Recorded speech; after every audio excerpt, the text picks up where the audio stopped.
नमस्कार साथियों, स्वागत है आपका आपके अपने YouTube चैनल सौंदर्य स्टडी पॉइंट के ऊपर। बात करने वाले हैं चिकित्सा विभाग भर्ती अनुभव प्रमाण पत्र डिग्री डिप्लोमा जांच के बाद जारी होगी फाइनल सूची।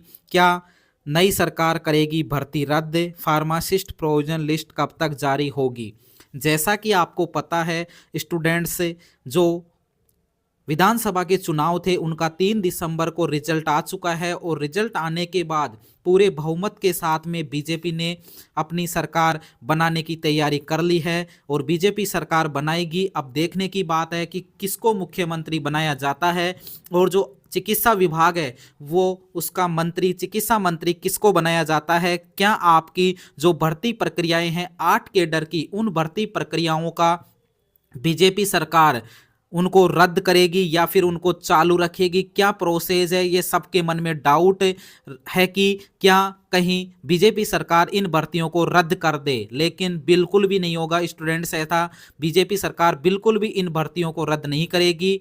कई स्टूडेंट्स के सवाल है कि सर नई सिरे से दोबारा एग्जाम के माध्यम से इनको चालू तो नहीं करेगी, दोबारा स्टार्ट नहीं करेगी? ये तो देखने वाली बात है, टाइम बताएगा कि ये भर्तियां दोबारा से चालू होगी नए सिरे से या ये जो प्रोसेस इस टाइम पे चल रही है जहां तक पहुंच चुका है। जो अब जो अनुभव प्रमाण पत्र डिग्री डिप्लोमा जांच हो, चाहे वो आउट ऑफ राजस्थान हो या फिर राजस्थान के स्टूडेंट्स हो, जो होल्ड के ऊपर रखे गए स्टूडेंट हैं, उन सब की डिग्री डिप्लोमा जांच के बाद में आपकी फाइनल सूची जारी होगी और नई सरकार इस भर्ती को रद्द करेगी या नई सिरे से चालू होगी। ये तो अभी मंत्रिमंडल का गठन होने के बाद, चिकित्सा मंत्री बनने के बाद में क्या सरकार का रवैया रहता है उसके बाद में पता लगेगा। लेकिन जो आपकी भर्ती प्रक्रिया की प्रोसेसिंग है वो इस टाइम पे चालू है। तो इससे संबंधित जो आज बांसवाड़ा से न्यूज आई है, अनुभव प्रमाण पत्र और डिग्री डिप्लोमा जांच के बाद ही जारी होगी भर्ती सूची। राज्य स्वास्थ्य एवं परिवार कल्याण संस्थान सीपू की ओर से जारी भर्तियों में लगातार गड़बड़ियां सामने आने पर सारे दस्तावेजों की जांच के बाद ही संशोधित सूची जारी की जाएगी। जी हां दोस्तों, जो आपकी संशोधित सूची जारी होगी वो डिग्री डिप्लोमा जांच के बाद में ही दोबारा से जारी होगी, जब सभी बाहरी राज्यों से हो, चाहे राजस्थान से हो या किसी स्टूडेंट्स के ऊपर सीफू को डाउट हो या कोई शिकायत मिली हो, उन सब की जांच होने के बाद ही आपकी फाइनल सूची जारी होगी।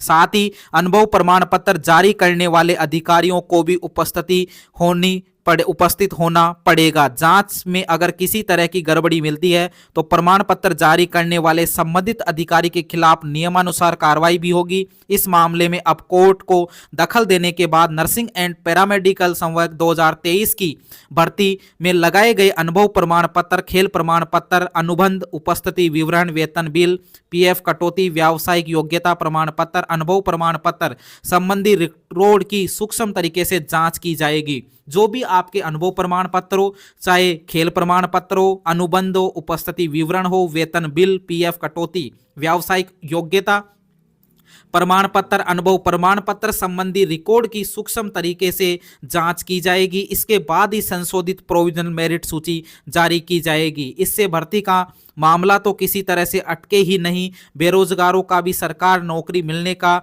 सपना पूरा हो सके। इधर पिछले 10 साल से फार्मासिस्ट की भर्ती का इंतजार कर रहे बेरोजगारों को अंतिम प्रोविजनल मेरिट सूची का इंतजार है। जी हां, जो फार्मासिस्ट के स्टूडेंट हैं उनको 10 साल से इंतजार है। 10 साल से उनकी भर्ती जब भी आई, किसी न किसी कारणवश से वो भर्ती रद्द कर दी गई, दोबारा से कैंसिल कर दी गई, फिर वो स्टार्ट हुई, फिर रद्द हो गई। तो ऐसे 10 साल से जो फार्मासिस्ट के स्टूडेंट है उनकी अभी तक फाइनल सूची, जो प्रोविजनल सूची है, प्रोविजनल सूची भी जारी नहीं हो पाई है। कितना टाइम लगेगा? अभी जो सरकार का मंत्रिमंडल गठन होगा उसके बाद में जो प्रोसेसिंग है आपकी जो नर्सिंग की वो चालू है। लेकिन क्या सरकार का रवैया रहता है इन भर्तियों के प्रति, ये टाइम बताएगा। लेकिन आपकी भर्तियां बहुत ही जल्दी पूरी होने वाली है। 31 जनवरी तक तो सीफू ने टाइम मांग लिया है कि 31 जनवरी बाद में ही आपकी क्या होगी, जो फाइनल जो संशोधित प्रोविजनल सूची है फाइनल वो जारी होगी, तो आपकी फरवरी के अंत तक इस भर्तियों की पूरी होने की संभावना, अर्थात आपकी जो प्रोविजनल सूची है